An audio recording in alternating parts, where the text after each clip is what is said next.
ہم مدینے کی گلی میں پھر دوبارہ چلتے ہیں۔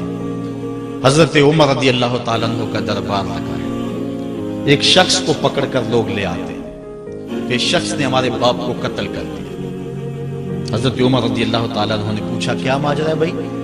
اس نے کہا جی واقعہ میں ان کے باپ کا قاتل ہوں، لیکن میں نے قصداً قتل نہیں کیا۔ ہوا یہ کہ میں ایک مسافر ہوں، جا رہا تھا، راستے کے اندر سبز چراگاہ تھی، میرا اونٹ بھوکا تھا، اس چراگاہ میں داخل ہو گیا۔ اس کے بوڑھے باپ نے پتھر اٹھایا اور میرے اونٹ کو مارا، اس کی آنکھ نکل گئی۔ مجھے بڑا غصہ آیا، میں نے وہی پتھر اٹھا کر اس کے باپ کو دے مارا، لیکن وہ ایسے ٹھکانے پہ لگا کہ اس کا باپ فوراً فوت ہو گیا۔ میرا قصد اور ارادہ نہیں تھا، لیکن بہرحال میں اس بات کا اقراری ہوں کہ میں نے اس کے باپ کو قتل کر دیا۔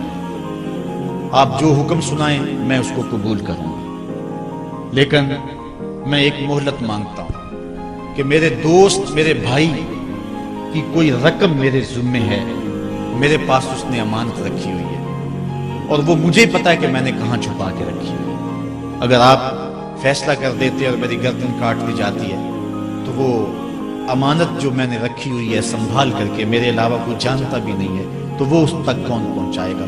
اگر آپ مجھے 3 دن کی مہلت دے دیں تو میں جا کر کے اس کی امانت اس کو واپس کر کے پھر واپس آؤں گا، پھر یہ پھندا پھانسی کا میں اپنے گلے میں ڈلوانے کے لیے تیار ہوں۔ حضرت عمر رضی اللہ تعالیٰ عنہ نے فرمایا کہ کوئی شخص تیری ضمانت دے دے تو ہم تجھے چھٹی دینے کے لیے تیار ہیں۔ اس نے دائیں بائیں دیکھا، پورے مدینے میں اس کا کوئی شناسہ ہی نہیں تھا، واقف ہی نہیں تھا، ایک اجنبی شخص تھا۔ حضرت ابو ذر غفاری کھڑے ہو گئے، کہا حضرت عمر میں اس کی ضمانت دیتا ہوں۔ ضمانت دے دی گئی، وہ چلا گیا۔ تیسرے دن وعدے کا جو وقت تھا، لوگ جمع ہو گئے، دربار لگ گئے، ابھی تک آنے والا نہیں آیا۔ لوگوں نے کہا ابو ذر تو نے غلطی کی ہے، ایک اجنبی کی ضمانت دی اور ابھی تک وہ نہیں آیا۔ اور میاں صاحب فرماتے ہیں ایک بار جو بھائیں اڑ جاندے اور پھر کدی نہ پھنسنے دے۔ ظاہر ہے وہ چلا گیا، واپس تو نہیں پلٹ کے آئے گا، اسے پتا ہے کہ آگے سیدھی سیدھی میری موت ہے، تو تم نے یہ کیا غلطی کی؟ خیر آپ نے فرمایا کہ اگر وہ نہ آیا تو یہ پھانسی کا پھندا میرے گلے میں ڈال لینا، لیکن بہرحال میں نے اس کی ضمانت دی۔ کچھ عرصہ بیتا کہ دور سے گرد و غبار اڑتا ہوا دکھائی دیا۔ جب صورت واضح ہوئی تو وہی شخص تھا۔ حضرت عمر فاروق رضی اللہ تعالیٰ عنہ کے دربار میں کھڑا ہو کہنے لگا حضرت کسی وجہ سے تاخیر سے پہنچا ہوں، معذرت چاہتا ہوں، اب جو حکم ہے پورا کیجیے۔ حضرت عمر رضی اللہ تعالیٰ عنہ اس کے پھانسی کے احکامات جاری کر چکے تھے۔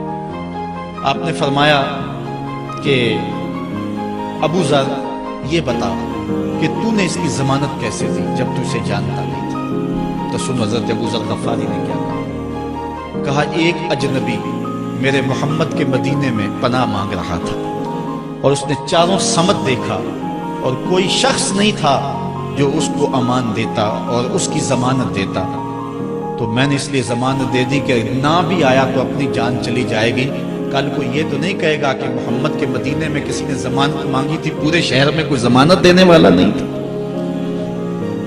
اس کو کہا کہ انہوں نے تو ضمانت دے دی، میاں اب تو بتا کہ تو چلا گیا تھا، تجھے جانتا کوئی نہیں تھا، نہ پلٹ کے آتا تو تجھے کوئی پوچھنے والا نہیں تھا، تو تو نے یہ دوبارہ موت کے منہ میں کیوں اپنا سر رکھا ہے؟ تو اس نے کہا کہ میں نے کہا کہ ایک اجنبی کی ضمانت ایسے شخص نے دی ہے جو مجھے جانتا بھی نہیں ہے، اور اگر میں نہ گیا تو لوگ قیامت تک اجنبیوں پر بھروسہ نہیں کریں گے کہ اجنبی یوں سلوک کیا کرتے ہیں۔ تو حضرت عمر رضی اللہ تعالیٰ عنہ اس کے پھانسی کے احکام جاری کیے، تو جن کے باپ کو قتل کیا تھا وہ بیٹے کھڑے ہو گئے، کہنے لگے تاریخ کی کالک ہم اپنے منہ پہ ملیں گے، ہم بھی اپنے باپ کے قاتل کو معاف کر دیتے ہیں۔ یہ ہماری تاریخ ہے، یہ ہماری کہانی ہے، لیکن آج ہم کس جگہ پہ کھڑے ہیں اور کیا ہماری صورتحال ہے؟ نہ ہمارا کردار رہا اور نہ ہمارا کوئی تشخص رہا۔ آج ہم نے اپنا تشخص بھی مٹا کے رکھ دیا، اپنے طرز زندگی بھی بدل دی، نہ ہماری باطن کی وہ روشنی رہی، نہ ظاہری وہ صورتیں رہی کہ ہم پہچانے جائیں کہ حضور کے غلام، بلکہ آج بھانت بھانت کی بولیاں بول رہے ہیں۔ اقبال نے کیا کہا تھا اپنی ملت پر قیاس قوام مغرب سے نہ کر، خاص ہے ترکیب میں تجھے قوم رسول ہاشم۔ بلکہ آج فیشن کے طور پہ یہ کہا جاتا ہے جی آج کل دین پہ چلنا بڑا مشکل ہے، یہ آپ بھی سنتے ہوں گے، لوگ کہتے ہیں جی آج کل دین پہ چلنا بڑا مشکل ہے۔ یہ کون کہہ رہا ہے؟ جو مسجد میں آتا ہے تو موسم کے مطابق گرم اور سرد پانی دستیاب ہے، اس کے لیے ماحول ہے، اس کے لیے خوبصورت قالین بچھے ہوئے ہیں، مخملی مصلے رکھے ہوئے ہیں، جو نرم اور گداز مصلوں پہ پیشانی رکھ کر کے سجدہ کرتا ہے، وہ بطور فیشن کہہ رہا ہے جی آج کل دین پہ چلنا بڑا مشکل ہے۔ میں اس کے جواب میں کہا کرتا ہوں میاں تیرے لیے مشکل ہے یا کربلا والے حسین کے لیے مشکل تھا؟ انہوں نے تو نہیں کہا کہ دین پہ چلنا مشکل ہے، تیرے لیے مشکل ہے دین پہ چلنا یا حضرت بلال حبشی کے لیے مشکل تھا، جنہوں نے تپتی ہوئی ریت پہ سجدے کیے، گلے میں رسا ڈال کر کے گھسیٹا گیا اور انہیں پاؤں میں زنجیریں ڈال کر کے مکے میں کھینچا گیا، ہاتھوں اور پاؤں میں میخیں ٹھونک دی گئی، چکی پسرائی گئی، لیکن بلال ہیں کہ آگے مسکرا رہے ہیں۔ کسی نے گزرتے ہوئے کہا بلال عجیب تماشا ہے، عجیب کہانی ہے کہ وہ تمہیں مار رہے ہیں اور تم آگے سے مسکرا رہے ہو۔ تو سنو حضرت بلال نے کیا جواب دیا۔ حضرت بلال فرمانے لگے میاں تم جاؤ نا بازار میں مٹی کا برتن بھی خریدنے تو اس کو بھی ٹھونک بجا کے دیکھتے کہیں کچا تو نہیں ہے، اس کی آواز تو خراب نہیں ہے۔ کہا تم تو مٹی کا پیالہ بھی خریدو تو ٹھونک بجا کے دیکھتے ہو کہیں کچا تو نہیں ہے، میرا مالک مجھے خرید رہا ہے، دیکھ رہا ہے بلال کہیں کچا تو نہیں ہے۔